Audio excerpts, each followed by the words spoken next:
Welcome back. बात हो रही थी पाकिस्तान के नौजवान पाकिस्तान की तरक्की में किस तरह अपना किरदार अदा कर रहे हैं, और ख़ास तौर पे फ्रीलांसिंग इंडस्ट्री की अगर हम बात करें तो ये पाकिस्तान का रोशन मुस्तकबिल है।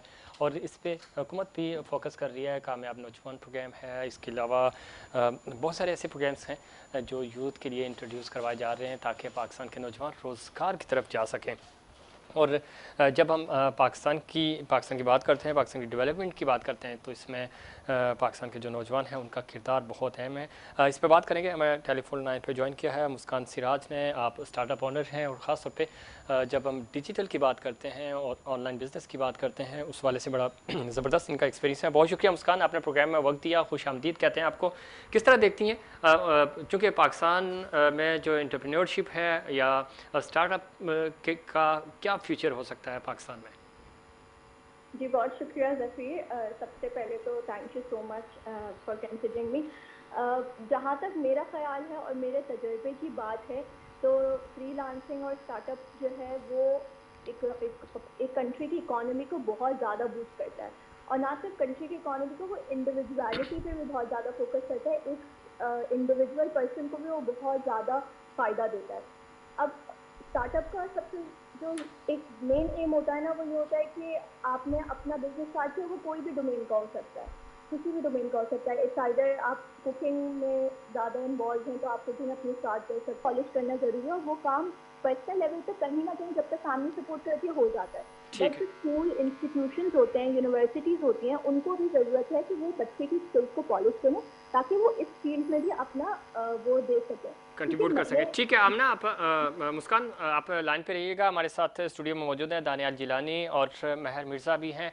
उनसे उनका पॉइंट ऑफ व्यू भी लेते हैं। दानियाल, आपने गुफ्तगू सुनी। मुस्कान ये कह रही हैं कि ट्रेनिंग नहीं होती, जो कि जिस कॉज को लेकर आप चल रहे हैं यूनिवर्सिटीज़ में, स्टूडेंट्स की करियर काउंसलिंग नहीं होती, उनको पता नहीं होता कि हमने कौन सी डिग्री पढ़नी है, और डिग्री लेने के बाद हमने काम क्या करना है। बहुत सारे वो स्टूडेंट्स जो MBBS डॉक्टर नहीं बनना चाहते थे, लेकिन जो उनके पेरेंट्स की ख्वाहिश थी कि वो डॉक्टर बने, हालांकि वो बहुत अच्छे इंजीनियर हो सकते थे, वो बहुत अच्छे मैनेजर हो सकते थे, वो बहुत अच्छे बैंक में या किसी दूसरी ऑर्गेनाइजेशन में मैनेजमेंट संभाल सकते थे, लेकिन वो चूँकि फोर्स करते हैं हम उनको, तो उनसे MBBS करवाते हैं, उसके बाद वो सोचते हैं कि अब कोई और डिग्री करें। तो ये करियर काउंसलिंग का जो फुकदान है, देखिए इसको हमारे कैसे पूरा? देखिए हमारे सोसाइटी में अलमिया यही है कि यहाँ पे स्टार्टअप से भी आपको करियर काउंसलिंग नहीं की जाती। और करियर काउंसलिंग का मैं सबसे जो बेस्ट जो एक एज होती है या एक जो बेस्ट क्लास होती है, वो मैं समझता हूँ कि आपकी जो इंटरमीडिएट है उसके बाद होती है।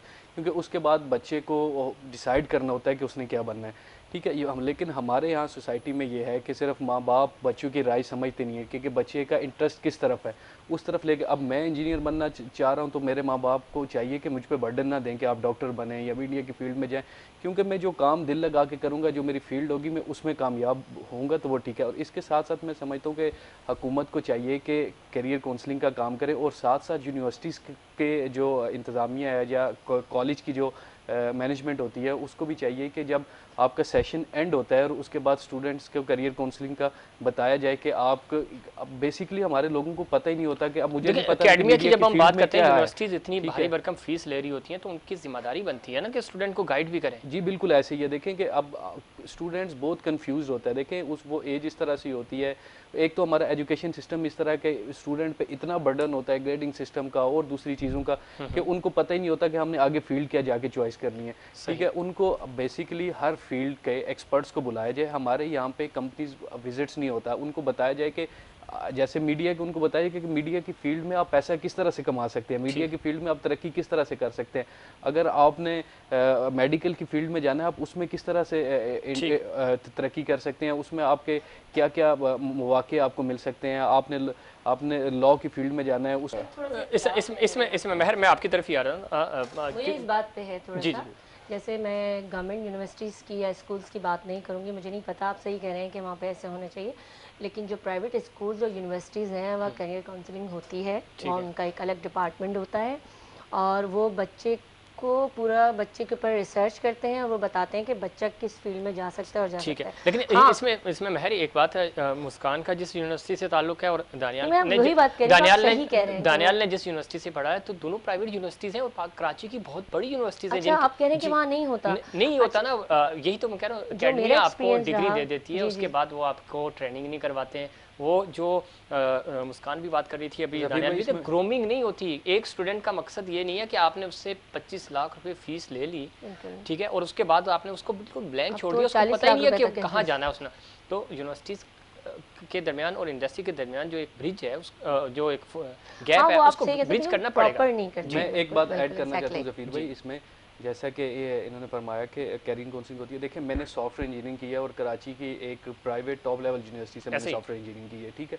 लेकिन मुझे याद नहीं कि मैं आज तक यूनिवर्सिटी की तरफ से कहीं ऑफिशियल किसी सॉफ्टवेयर हाउस में भी मुझे हाउस में विजिट गया कराया हूँ, होगा। ठीक हाँ जी, सिर्फ और एग्जैक्ट सिर्फ ये एक रेटिफिकेशन लगाया जाता है, पासिंग जी आपने 60 नंबर लेने हैं, ठीक है, आपकी इतनी पास सीजीपीए करना होगी, है। ये आपने वो इतनी चीज़ है होगी, महर अपने कि पास है, प्रैक्टिकली, जैसे ठीक है। आपके पास प्रैक्टिकल नहीं करवाया जा पास रहा। है फैशन के जो बच्चे हैं, इवन जो हमारे मीडिया पढ़ते हैं, उसके बाद उनको मीडिया हाउसेस के दौरे करवाए जाएं, उनको बताया जाए कि आप कैसे काम कर सकते हैं, कौन से ऑर्गेनाइजेशंस में आपकी इंटर्नशिप एग्जैक्टली हो ये सकती नहीं है। है, ये कहीं पे भी नहीं है जो अभी आपने बात जी की। हाँ, लेकिन ये है कि उनके सिलेक्शन से पहले वो ज़रूर उनको गाइड करते हैं कि आप इस किस फील्ड में जाना करियर, चाहते जी जी बिल्कुल जा हैं। ठीक है, सकते हैं। मुस्कान से आप किस तरह देखती हैं, आप इत्तेफाक करती हैं जिस तरह हमारे पैनलिस्ट बता रहे हैं कि इसमें तो कोई शक नहीं, बहुत ज़्यादा फुकदान है, चूँकि करियर काउंसलिंग नहीं होती, स्टूडेंट्स को नहीं पता होता कि वो डिग्री क्यों ले रहे हैं और उस डिग्री के बाद आगे जाकर उन्होंने क्या करना है। हम देख रहे हैं कि इंडस्ट्री और एकेडमिया के दरमियान बहुत बड़ा गैप है, उस गैप को ब्रिज करने की ज़रूरत है, लेकिन उस पर कोई तवज्जो नहीं दे रहा।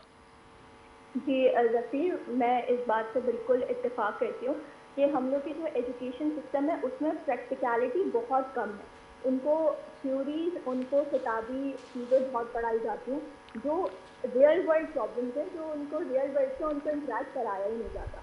सबसे पहले तो मैं अपना जाति तजुर्बा मैं आपको बताती हूँ कि कहीं अगर फॉर एग्जांपल कहीं गलती से भी कोई किसी ने कह दिया मैनेजमेंट में कि आज हम इस ट्रिप पे जाएंगे फॉर ये स्टडीज़ के पर्पज़ से, लेकिन वो अनफॉर्चुनेटली फिर इसमें ख़त्म हो जाता है कि सिक्योरिटी इश्यूज आ जाते हैं। जी तो यहाँ पे गैप, जो आपने गैप की बात की है, वो मैं गैप जो हमारी हायर बॉडीज है और जो यूथ है उसमें एज गैप भी है, और एज गैप से ज़्यादा माइंडसेट का गैप बहुत ज़्यादा है।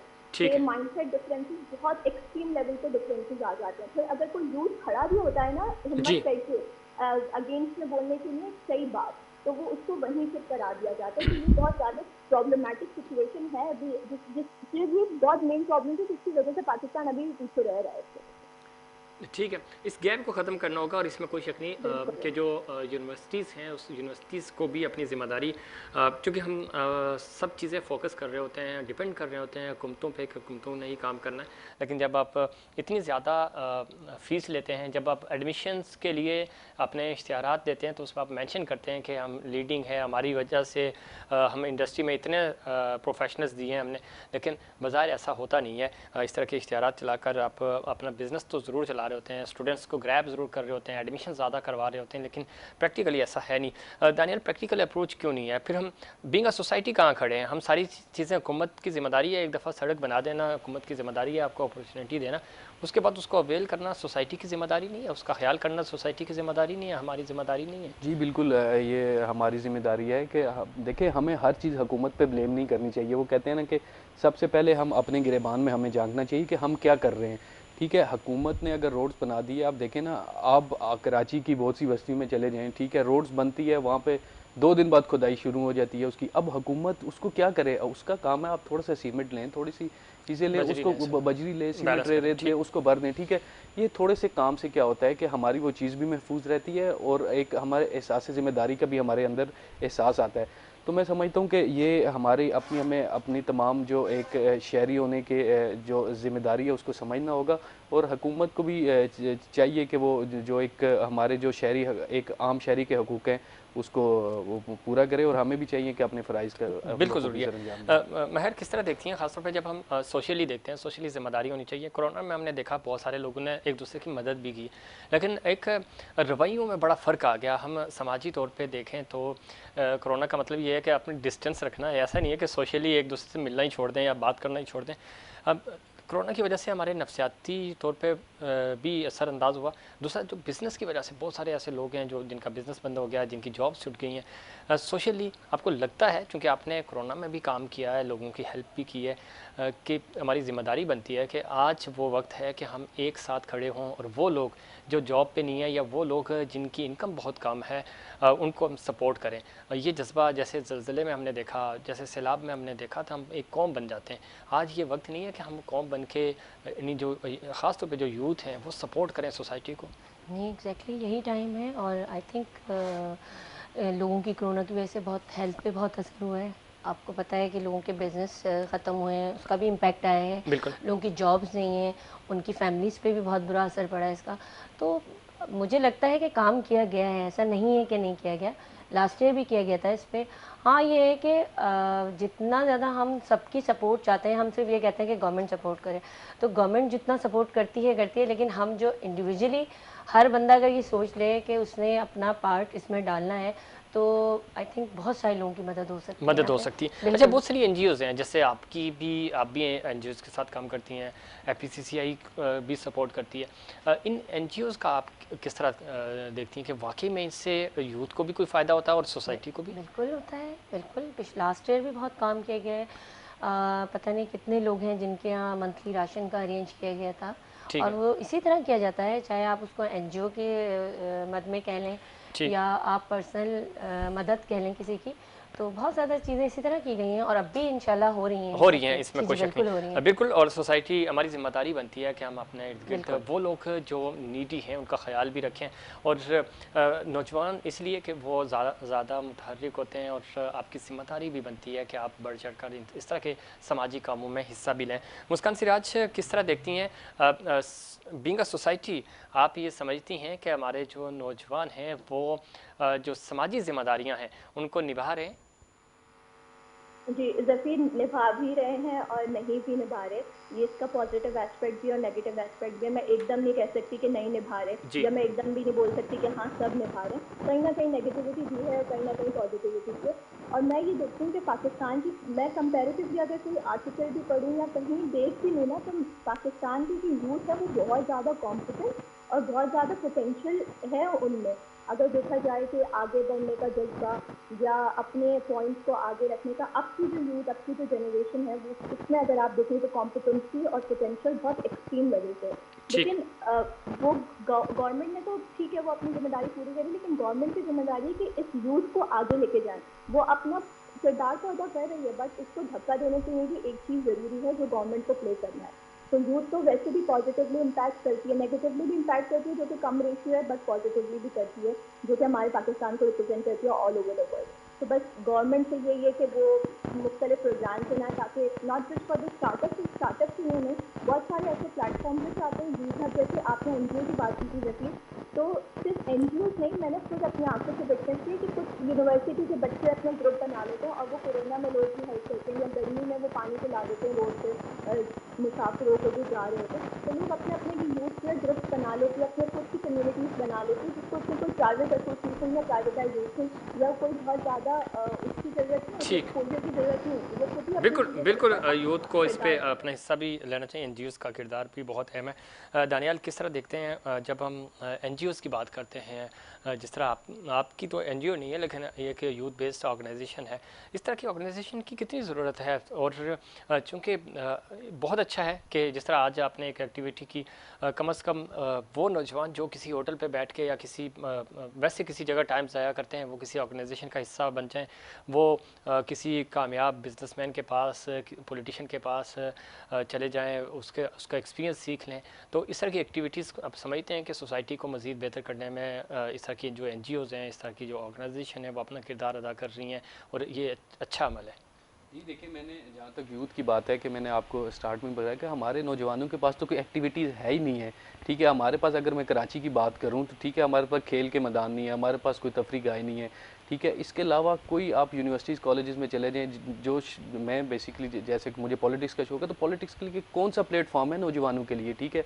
तो मैं समझता हूँ इस तरह की यूथ ऑर्गेनाइजेशन भी होनी चाहिए और इस तरह की एनजीओज भी होनी चाहिए जिसमें नौजवानों की एम्पावरमेंट में काम किया जाए और उनको सिखाया जाए कि बेसिकली आपका पॉजिटिव रोल क्या हो सकता है, ठीक है। ठीक। और जहाँ तक आपने एनजीओ की दूसरी सोशल वर्क एनजीओ की बात की, तो मैं समझता हूँ कि हमने एक कराची की बिलखसूस जब ये कोविड आया तो हमने देखा कि कराची के लोगों ने बड़ा दिल खोल के इस चीज़ में हिस्सा लिया और बहुत सी एनजीओ ने देखे इसमें दो पॉजिटिव किरदार भी होते हैं, नेगेटिव किरदार भी होते हैं, ठीक है। लेकिन हमें अब भी बैठ के मेरा ख्याल से पॉजिटिव की तरफ जाना चाहिए, ठीक बिल्कुल है। ऐसे। तो आपने देखा होगा कि कोविड के सिलसिले में बहुत से राशन डिस्ट्रीब्यूशन हो, लोगों की इमदाद हो। मैं समझता हूँ कराची शहर एक ऐसा शहर है जहाँ पे ये सबसे ज़्यादा चीज़ें की जाती हैं ठीक। और हमने देखा बहुत सी एनजीओज़ ने ये काम किया किया और भी है, हुकूमत तो सही। कुछ कर ही सकी नहीं। और आपको बिल्कुल। पता है कि हुकूमत ने जो डिस्ट्रिक्ट सतह पे जो ये राशन डिस्ट्रीब्यूशन और ये की, उस पर भी जो मेगा स्कैंडल सही। करप्शन का है, तो वो भी ठीक आपके है। सामने है। यही वो बात है जो हम करते आ रहे हैं कि पाकिस्तान के जो नौजवान हैं वो चूँकि बहुत पोटेंशियल है उनमें और आप उनको यूटिलाइज़ करें, उनका फ़ायदा उठाएं। जब राशन डिस्ट्रीब्यूशन की बात होती है या इस तरह की कोई एक्टिविटी की बात होती है तो आप इन नौजवानों को, और जिस तरह नेशनल यूथ असम्बली है, इस तरह बहुत सारी ऑर्गेनाइजेशन हैं, उन ऑर्गेनाइजेशन को का यूटिलाइज़ करें, उनके जो मेंबर्स हैं उनको ज़िम्मेदारियाँ दें ताकि वो मैक्सिमम लोगों तक आपका जो राशन है या कोई भी एक्टिविटी है उसको वहाँ तक पहुँचा सकें। और इस वक्त ख़ास तौर पे अगर हम बात करें वैक्सीन के वाले से भी, तो वो भी आपने लगवानी है, उस पर हम प्रोग्राम के आखिर में भी बात करेंगे। महक, किस तरह देखती हैं वो बच्चे, चूँकि आजकल फ़ैशन का बड़ा दौर है, हर बच्चा चाहता है कि ज़रा वो फ़ैशन करे भी, फ़ैशन सीखे भी, फ़ैशन इंडस्ट्री में भी आए। तो उन बच्चों के लिए जो फ़ैशन में आना चाह रहे हैं, जो मीडिया में आना चाह रहे हैं, जो शोबीज़ में आना चाह रहे हैं, उनके लिए क्या पैगाम देना चाहेंगे, क्या अपॉर्चुनिटीज़ उनके लिए हो सकती हैं? उनके लिए ये हो सकता है, उनके लिए सबसे पहले तो इंडस्ट्री है, जी। उसके अलावा एजुकेशनल लेवल पे उनको जो है वो इतनी नॉलेज प्रोवाइड करनी चाहिए कि वो, पहली बात तो ये है कि हमारे पास इतने अच्छे इंस्टीट्यूट नहीं हैं। सही। सीधी बात है, गवर्नमेंट ने कभी भी हम इस बात को फोकस नहीं किया कि फ़ैशन को और मीडिया को भी कोई इतनी अहमियत दी जाए। जी बिल्कुल। अगर उसको चलें, कुछ कहीं ना कहीं हमारे कुछ इदारे हैं फ़ैशन के और मीडिया के, तो पहले तो हमें वो ज्वाइन करना चाहिए। उसके अलावा उनकी अगली तरबियत के लिए जिस तरह से मैनेजमेंट ट्रेनिंग्स होती हैं ठीक है। इंडस्ट्री में, मीडिया में, हमें उनको वो करवाना चाहिए ताकि वो, मतलब ये लर्निंग स्टेज होती है, ताकि वो सीख सकें और आगे जा सकें। बिल्कुल ऐसे। अच्छा मुस्कान, चूँकि प्रोग्राम ख़त्म हो रहा है, आखिरी 2 मिनट है मेरे पास है।